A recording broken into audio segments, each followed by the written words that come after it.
This is the Roller Coaster Podcast, and I'm your host, Lucy Q. Life is a wild ride. It has twists and turns. It's scary, exciting, and downright fun. So throw your head back, arms in the air, and come along with me for the ride. Life is like a roller coaster, baby, baby. I wanna ride.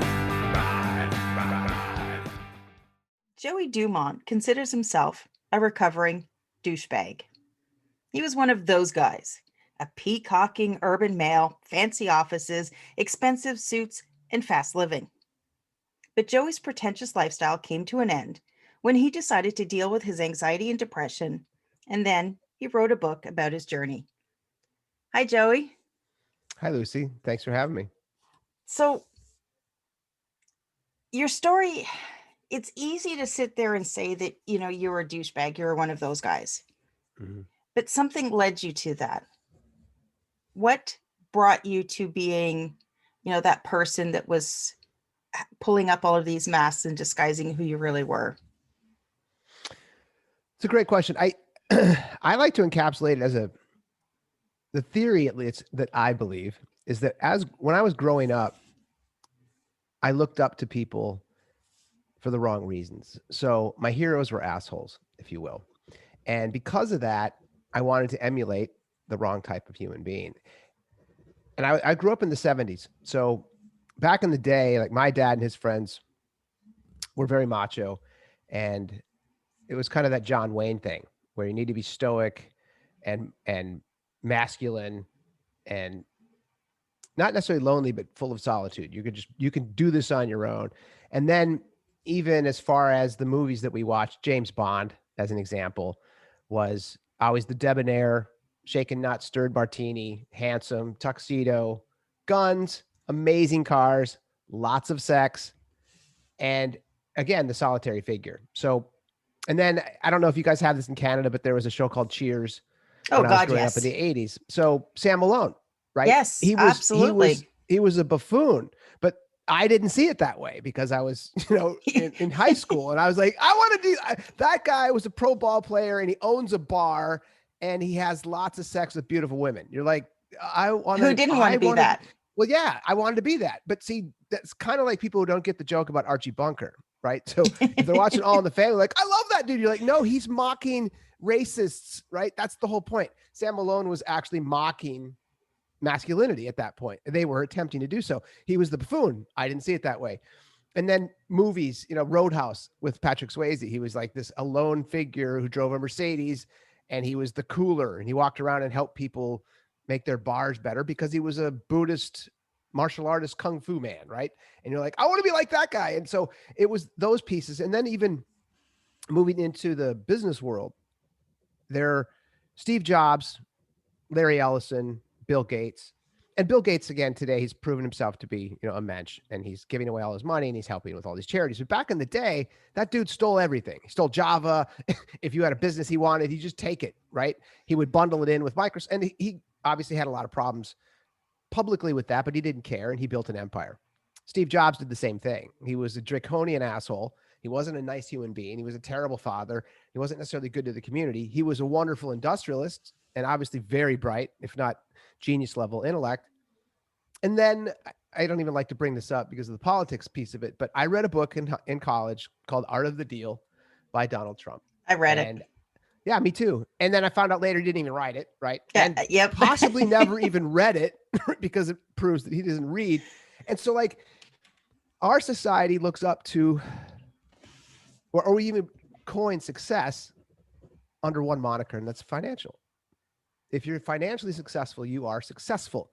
He's successful. And you're like, okay, well, what does that mean? So my heroes were assholes. And what does that mean for me? Who did I become? I started, if you emulate and mirror these types of individuals, that's kind of where it was. And then as, I grew up as an athlete, and in athleticism, it's the fast and the fittest, the first chosen, team captains, all those pieces of my life, which I enjoyed. I also got a lot of attention from females. And I can't speak for all men, but for me, female attention was way at the top. Wasn't like number one and there's a distant number two. There's one, and then the just a huge delta was two. I loved female attention. And what proved to attract females was to be aggressive, to be macho, to be in shape, to be a good athlete. And if I didn't feel that way, which I didn't, I put the mask on, which was arrogance. And arrogance is a wonderful mask for insecurity. And I read somewhere that confidence is the sweet spot between arrogance and despair, and eventually hope to get to confidence, but I wasn't there, so I faked it. And then the long term of it was that I was successful in life with females. I had a lot of girlfriends my whole life. I loved female attention. And then I had a really good corporate life. I was a businessman. I was in the advertising business. I worked at ad agencies for almost 20 years. And that's an industry that it rewards you for confidence. I was the pitch guy. You can tell that I don't like to talk and I'm shy. And so I would go out and present to clients, hey, this is the campaign that we have envisioned for you. We're going to help sell this product, and look at this fantastic fictional story we created for you with all these wonderfully talented creative folks. And I loved my job. And what happened then was, over my life, I had trials and tribulations like anybody else. And when I was 30, I went into business with my dad, and he embezzled all my money, and I was broke. And I was paying him rent on my condo that he owned, but he wasn't paying that either. So I eventually got kicked out. So I got evicted like 3 weeks later. So I was unemployed, 6 figures in debt, no place to live. And I remember going to my friend Kimmy's house and just saying, hey, Kimmy, the jig is up. This super confident guy I pretend to be is a joke. I'm a joke. I'm a loser. And I'm scared shitless. Like, I don't know what I'm going to do with my life. And at that point, that was the first moment in my life where I was actually scared about life. And I started reading historical texts like the Bhagavad Gita, Tipitaka, the Quran, all translations. Obviously, I don't read Sanskrit. But I started to actually touch something that I'd never touched before, which was, if I'm not all these things, if I'm not my cars and my clothes and my job and my paycheck or my looks or my physicality, then what am I? And that's where spiritual came into my life for the first time. And I had a wonderful year of figuring that all out. And then I got back into the corporate world because I had to get back out of debt and all of those things. And I went right back to it. Suits, German cars, fancy watches, all of that, until I got to be an adult in my 40s, fell in love with my wife. I have 2 little boys. And the purpose of writing the book, Joey Somebody, The Life and Times of a Recovery Douchebag, was I wanted to share many of these insecurities through story.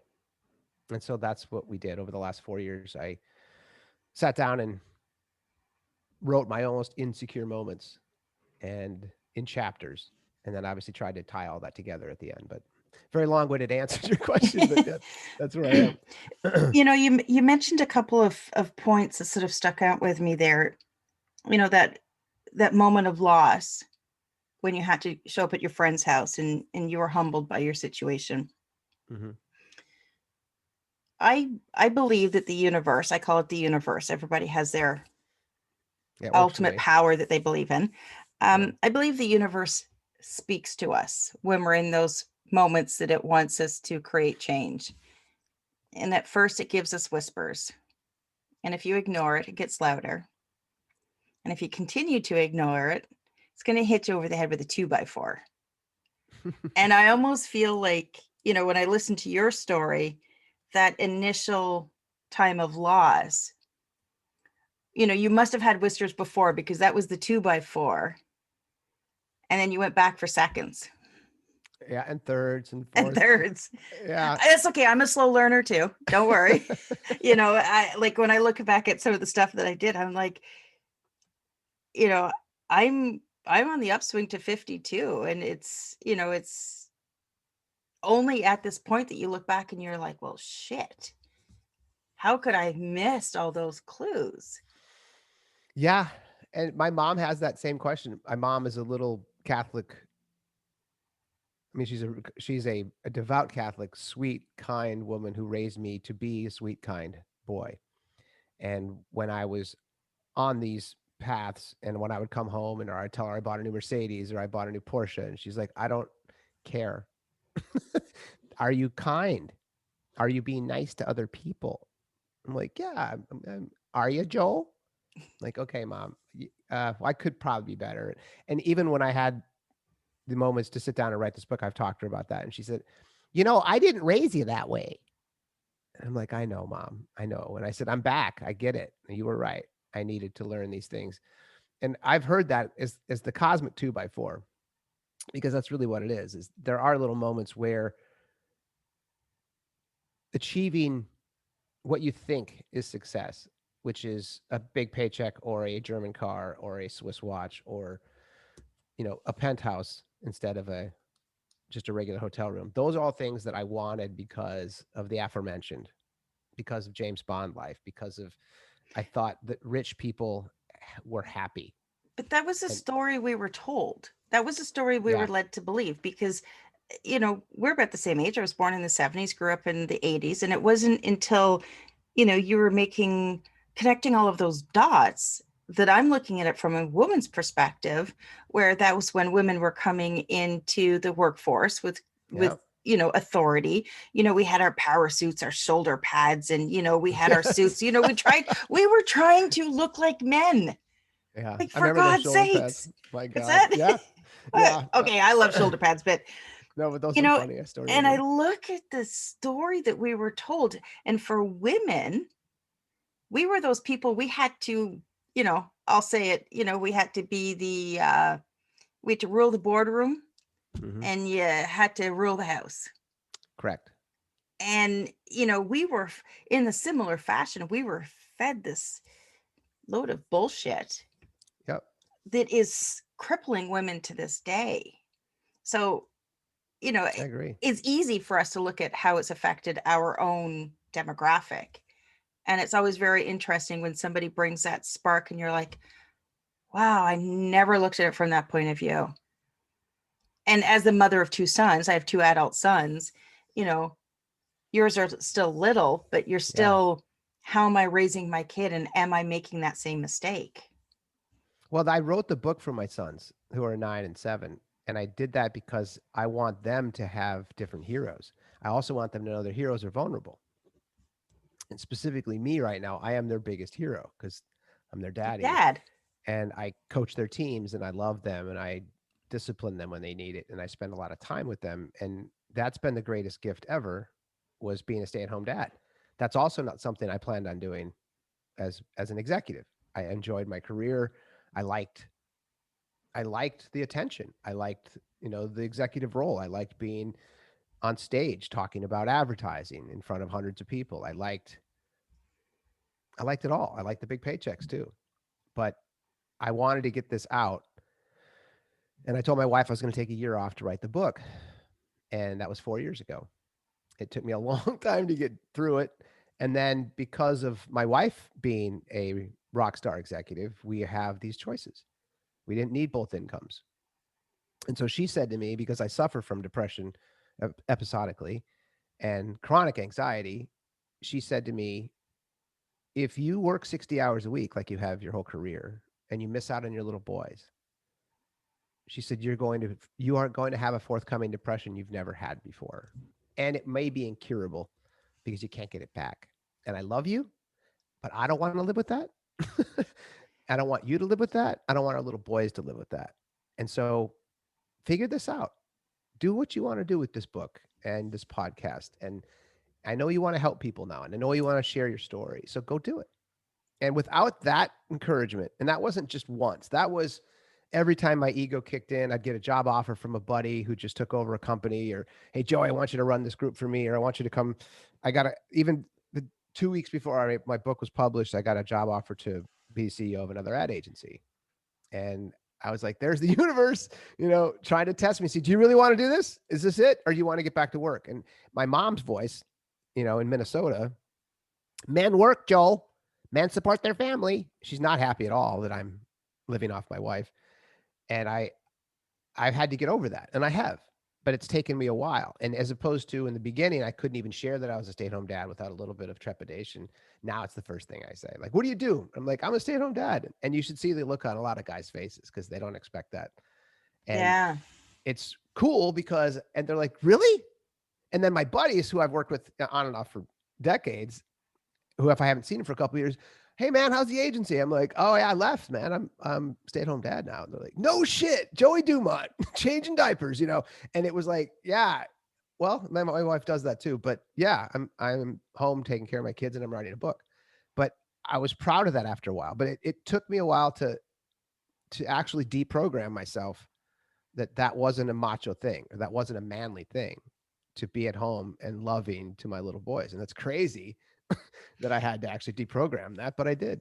But that again was another lie that you were Yes. told. It was a conversation that I had with my husband a couple of weeks ago. We were talking about, why are men threatened by a powerful woman? I didn't get it. I didn't understand why, if in a couple, the woman was seen as the power, the go-getter one, and the man was helping her be successful. Why is that a problem? And he said, well, you don't understand. Our entire life, from the time that we were little boys, we were taught that we have to be strong, we have to be brave, that we're going to grow up, we're going to get married, we're going to have a family, and we have to be the ones to support that family. Yep. So the minute something comes along to threaten what we've been told we have to be, he goes, we're scared. And we can't admit we're scared. Exactly. That goes against the grain too. And that's another That problem. vulnerability. Right. And you can't talk I think men are getting better. I have friends that I talk to that way, and they talk to me because I've reached out, but it's difficult. You don't have a group of 10 buddies. Let's just say you have 10 buddies. You can maybe call 2 of them and say, hey dude, I'm scared. Yeah. And that's typical. And then you may have 10 buddies that you can't ask any of them, or you can't admit any of that because it's just too much. And since the book's only been out for 5 weeks, but I get a DM or a text or a phone call twice a day now for the last 5 weeks from buddies from the media world that said, dude, I read your book. I had no idea. You were so confident. You were so funny. And I'm like, yeah, no, I had a good run, and I was good at masking any of the pain I had or the insecurities that I carried. And they're like, dude, I'm going through it right now, whether it's a divorce, whether it's I got laid off, those kind of conversations. And because I put it out there, because I actually put out my insecurity on a written page, they now feel like it's okay to call me. I even had a buddy who's, a NCAA volleyball player in high school or in college, and he's 6'6" and handsome, and I've never seen him as anything but a badass VP of whatever, for the whole 20 years I've known him. And he got laid off, and he's a mess. He's like, I don't know. I'm just not good enough. I'm not, all the imposter syndrome bullshit that we all go through.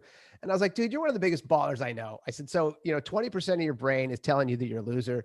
Mine does that too. But the 80%, remember, knows who you are, knows what you're capable of. So just get over your shit. And are you seeing a therapist? He's like, no. And I'm like, not a bad idea. We've all been locked up for a year, and we're ruminating on ourselves even more than normal. And I said, so a couple things I'd recommend, start doing something for other people, figure that out, go volunteer your time or effort or knowledge or whatever it may be, coach your kids' teams, do something like that, and then get some therapy, and then stop beating yourself up, And like, these conversations are so cool because they were not something that I felt I could have 10 years ago with my dudes, and I'm having them all the time now. And so that was the whole goal of the platform, right? The book and the podcast was just to say, hey, it's okay to be scared, guys. And it's okay to be vulnerable because, as Brene Brown talks about at length, it's a sign of strength. It's the opposite of what we were taught, right? Definitely. And, in my experience, being vulnerable invites somebody else to be vulnerable back. And that's what you're experiencing with your friends. And I couldn't even, up until recently, I couldn't even talk about some of these things with my husband, because I just was never, I was seen as the tough person. As she's strong, she's confident in that. Right. But just like you, I had those masks, I had those walls that I hid behind. Yeah. And, it wasn't until I hit my rock bottom, as I call it, scraping the bottom of shit barrel, that I had to pull myself out of it. And I had to realized that I had to change some things. And so for me, the same thing, sharing other people's stories in this podcast is that whole way of normalizing the conversation about these things, because Yeah. it's not really happened before, and we're so hidden behind these walls, these masks that we've created, that it's only, and worse yet, the facade that we put up on social media, that it's Yeah. only once you begin to, tear down those walls that we actually can see the human beings that we are.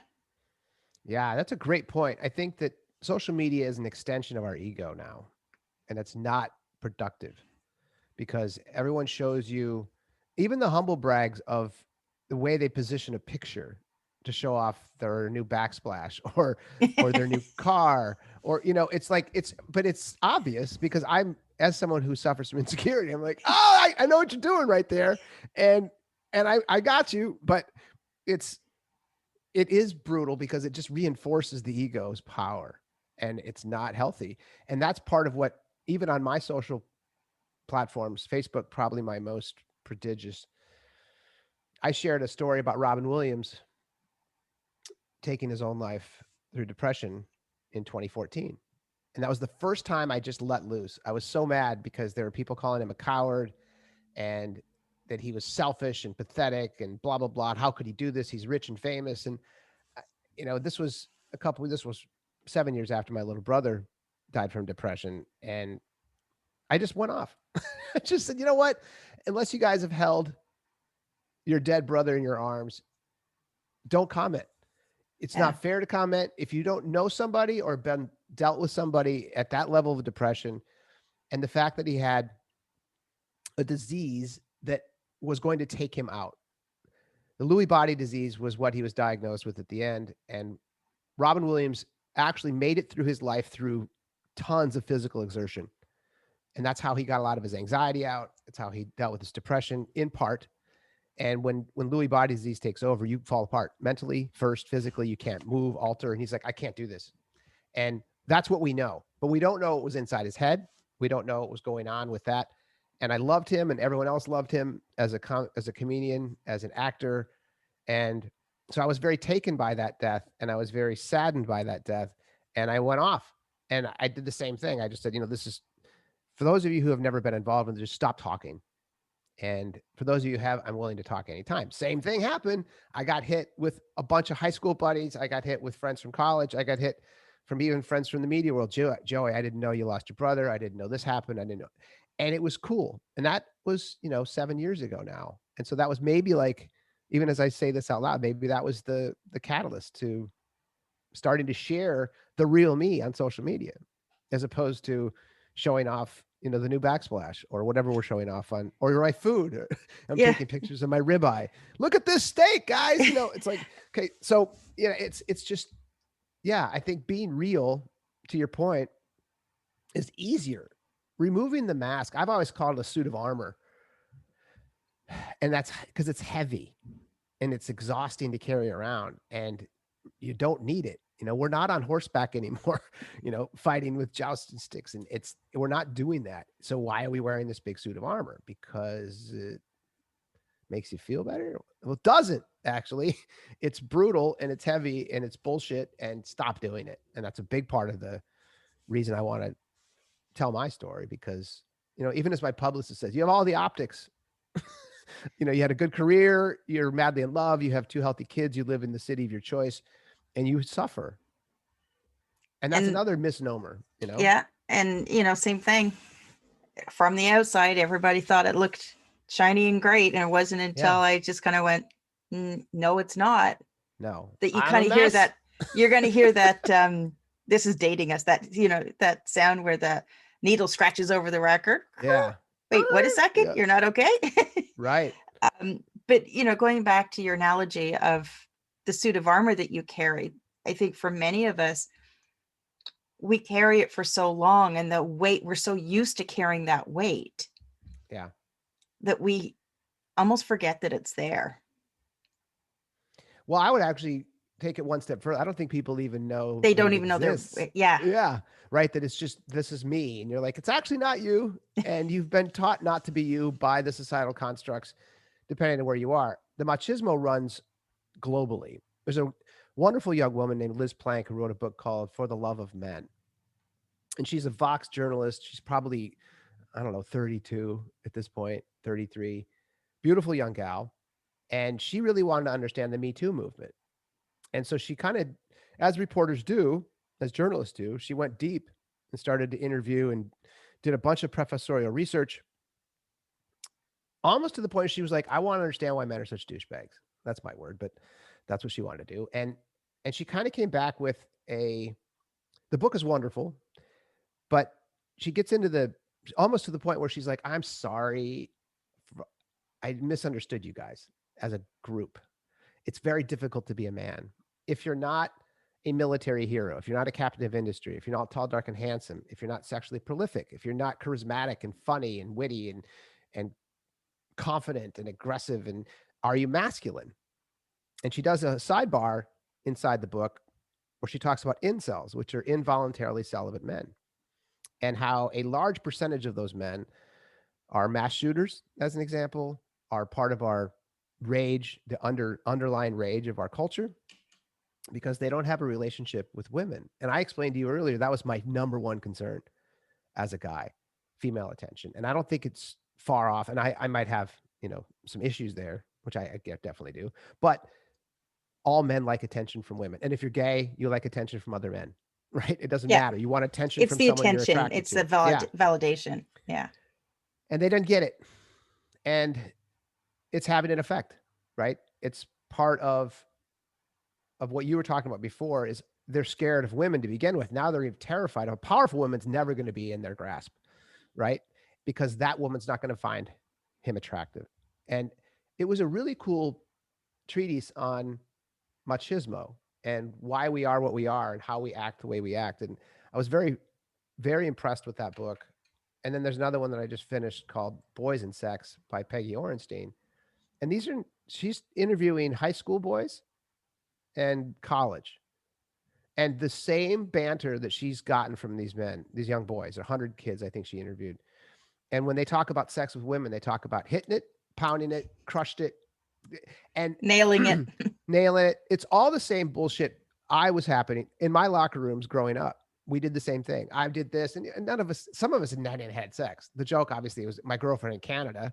You're like, oh, okay, but it hasn't changed, and that really it was alarming, and it was sad for me because these boys are still under the impression what it means to be macho is to be good in bed, whatever that means.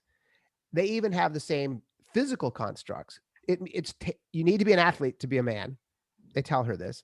It's really good to be tall, right? And same stuff that I had growing up. I'm 5'10", 170 pounds, so I'm as average as anybody. But I was fortunate enough to be a really good athlete and being in shape, and I carried that confidence with me.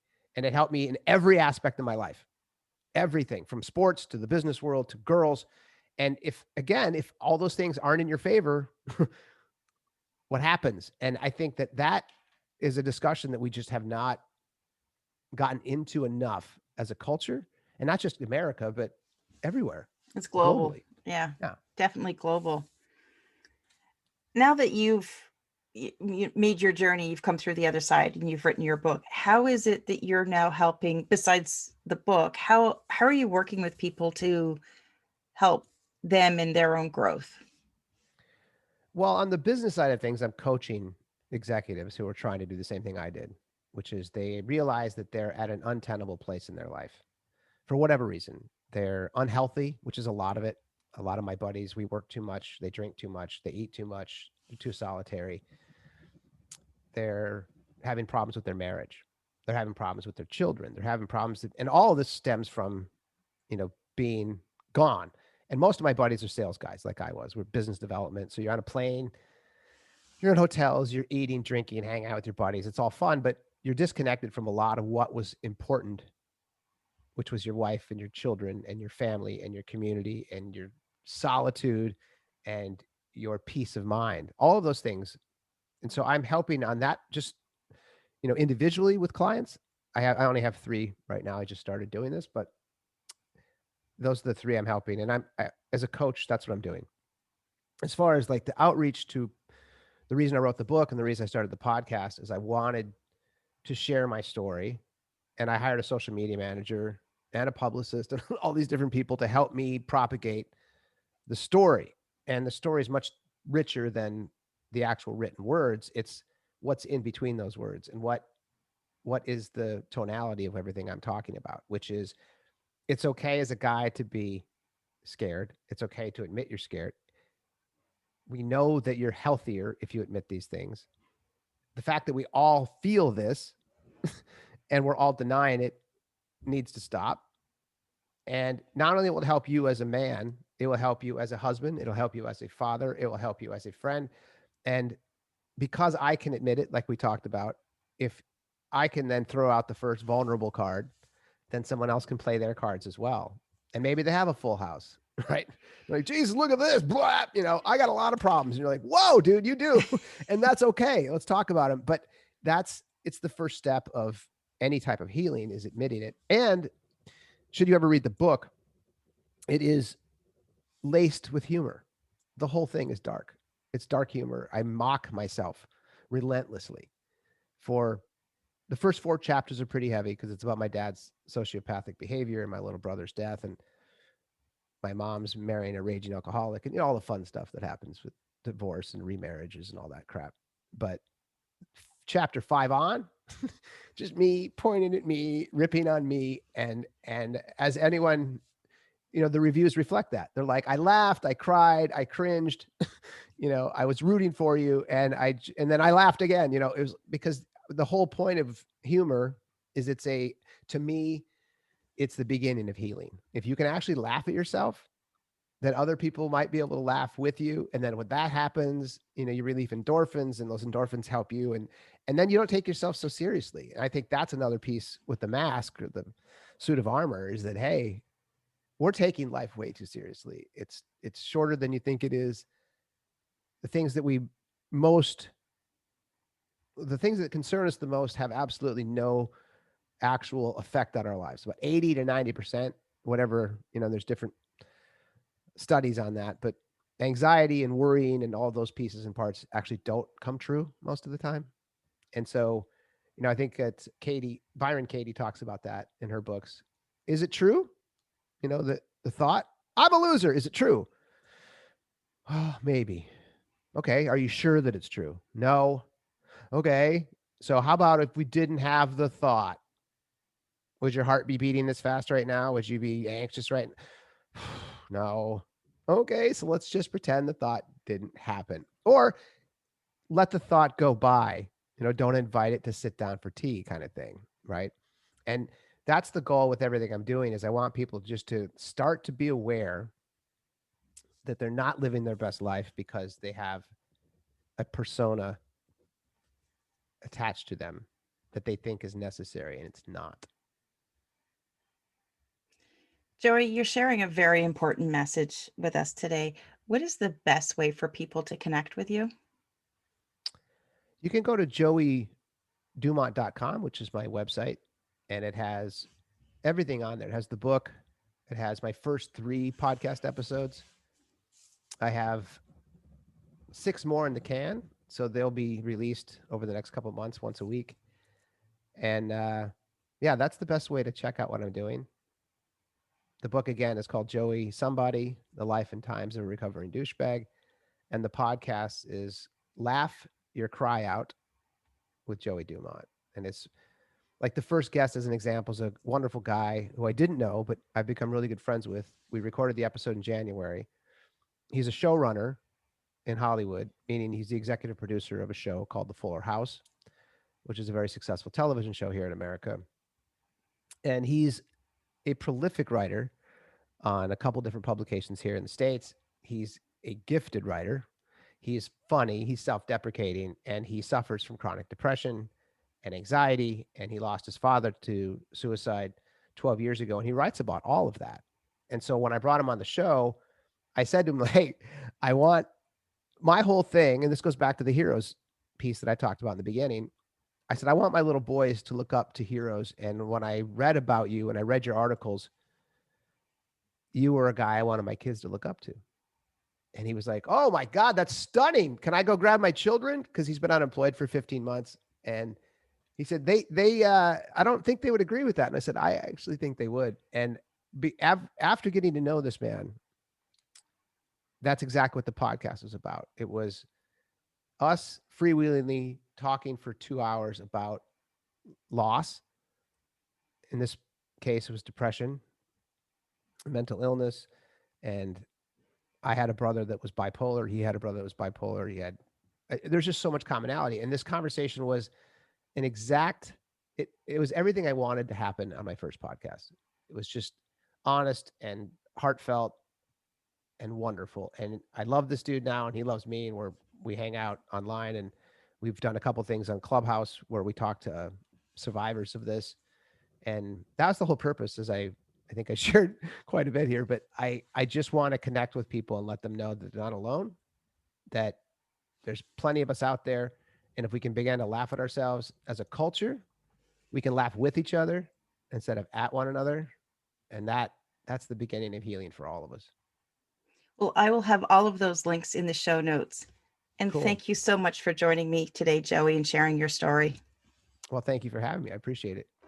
Thanks for listening to this episode of the Roller Coaster Podcast. Want to chat or share your ideas about today's show? Pop me an email at hello@therollercoasterpodcast.com. Don't forget to connect with me on Facebook and Instagram at The Roller Coaster Podcast. Our theme song, Roller Coaster, was performed by The Lucky Setback. Audio editing by the one and only Jeff Quigley of Quigley Creator. Life is like a roller coaster, baby, baby. I wanna ride, ride, ride, ride. Life is like a roller coaster, baby,